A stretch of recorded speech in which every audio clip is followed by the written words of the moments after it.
जंगल की बांसुरी।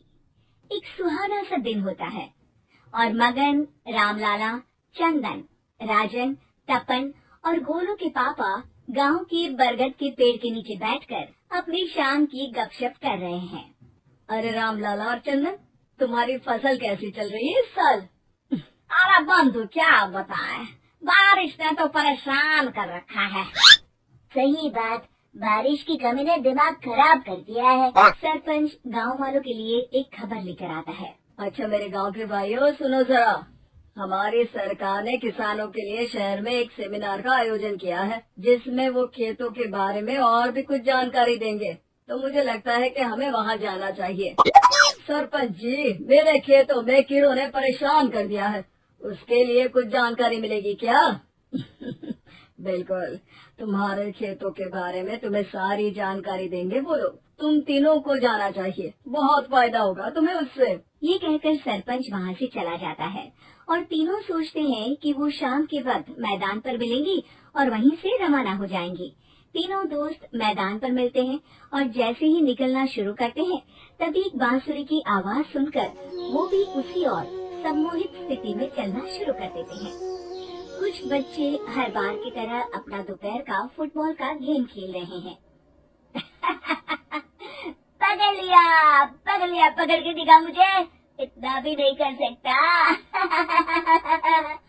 अच्छा, कितना भागेगा? आखिरकार तो मेरी पकड़ में आ ही जाएगा। हाँ, तुझे पता नहीं तपन, राजन कितनी तेज दौड़ लगा सकता है। खेलते खेलते अचानक से एक बांसुरी की मीठी आवाज सुनाई पड़ती है। सारे बच्चे उसका पीछा करने लगते हैं। शाम हो गई है और बच्चों के घर न आने की वजह से उनकी माँ मैदान में पहुँच जाती है। राजन बेटे, अरे ओ राजन बेटे, किधर चले गए? इतनी देर हो गई, घर वापस क्यों नहीं आए बेटे? तपन बेटा, चलो घर, शाम हो गई है, कितना खेलोगे? और गोलू, ओ गोलू। तीनों की माँ एक दूसरे को देखने लगती है और उन्हें एहसास होता है कि उन तीनों के बेटे घर आए ही नहीं। अरे राजन और गोलू की मम्मी, आप इधर? राजन और गोलू घर नहीं आए क्या अभी तक? नहीं तो दोपहर में राजन मुझे बताकर गया था कि वो तपन और गोलू के साथ खेलने जा रहा है। मैंने सुना है कि गांव में एक चुड़ैल घूम रही है, कहीं वही तो नहीं ले गई ना हमारे बच्चों को? ऐसा कुछ नहीं हुआ होगा, हम तीनों अलग अलग जगह ढूंढते हैं, इधर ही खेल रहे होंगे तीनों बच्चे। ये कहकर तीनों बच्चों की माएं उन्हें ढूंढने निकल गई। बहुत देर हो गई और फिर भी तीनों बच्चे मिले नहीं। तीनों की माएं मैदान पर फिर से मिलती हैं। सुनिए जी, ये तीनों मिल ही नहीं रहे हैं और मेरे दिमाग में बहुत बुरे बुरे ख्याल आ रहे हैं। अब चिंता मत कीजिए, हम सरपंच से जाकर बात करते हैं, वो हमारी मदद करेंगे। गोलू की माँ से ही कह रही हो, चलो चलते हैं। एक उम्मीद की आशा लेकर तीनों अपने बेटों की फिक्र में सरपंच के घर जा पहुंचती है। सरपंच अपनी शाम की चाय पी रहे हैं और अखबार पढ़ रहे हैं। तभी तीनों की माँ हड़बड़ी में भागकर उनके पास आती है। अरे अरे, आप तीनों इतनी डरी हुई क्यों हो? क्या हुआ? ऐसी क्या बात हो गई? तिवारी जी, हमारे लड़के दोपहर से खेलने गए हैं और अब तक लौटे नहीं हैं। हमने उन्हें सब जगह ढूंढा, लेकिन हमें वो मिले ही नहीं, इसीलिए हम भागकर आपके पास आ गए। अच्छा, इनके पिता कहाँ है? ये कुछ काम के लिए शहर गए हैं, इसीलिए हम भागकर आपके पास आए हैं। हाँ, मैं उसके बारे में भूल ही गया था। एक काम कीजिए, मुझे उस जगह लेकर चलिए जिधर वो आखिरी बार खेल रहे थे। सरपंच घर से एक डंडा लेकर तीनों के साथ मैदान की ओर निकल पड़ते हैं। तीनों मैदान पर पहुंच जाते हैं और उन्हें ढूंढने के लिए कुछ सुराग खोजना शुरू करते हैं। आपको कोई ऐसी जगह पता है जहाँ ये तीनों साथ में मिलते हैं? नहीं जी, ऐसी तो कोई जगह नहीं पता। अचानक से वही बांसुरी की आवाज आना शुरू हो जाता है और सरपंच सम्मोहित होकर उस आवाज की तरफ जाना शुरू कर देते हैं। अरे तिवारी जी, आप ठीक तो हैं? कहाँ जा रहे हैं? अरे ओ तिवारी जी, वो हमें सुन नहीं पा रहे हैं क्या? सरपंच बांसुरी की धुन में झुककर उसी दिशा में आगे बढ़ रहे थे। ये आवाज कैसी?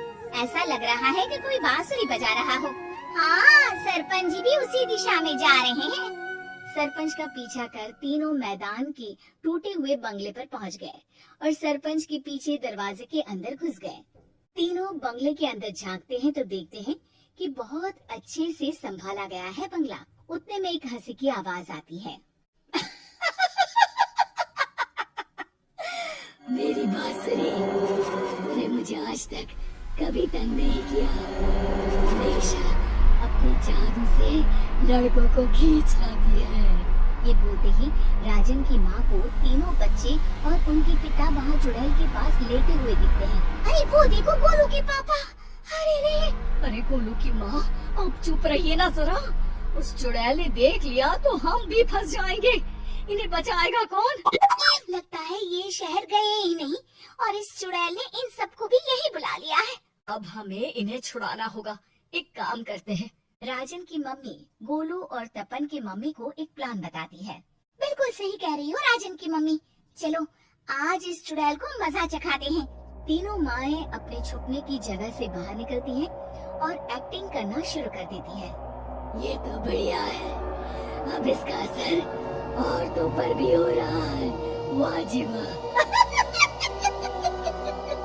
तीनों माएं चुड़ैल की थोड़ा करीब आती हैं।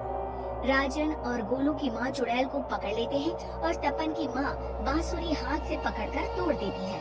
अरे पागल औरत, ये क्या कर दिया? मेरी बांसुरी को तोड़ दिया। अब मेरी शक्ति खत्म हो जाएगी। तुम्हें तो अरे तुझे क्या लगा चुड़ैल कहीं की हमारे बच्चों को और पतियों को हाथ लगाएगी तू? बांसुरी टूटने की वजह से चुड़ैल खाक होकर गायब हो जाती है और सारे लोगों की आंख खुल जाती है। सब अपने परिवार को लेकर उस बंगले से बाहर निकल जाते हैं। कहते हैं ना,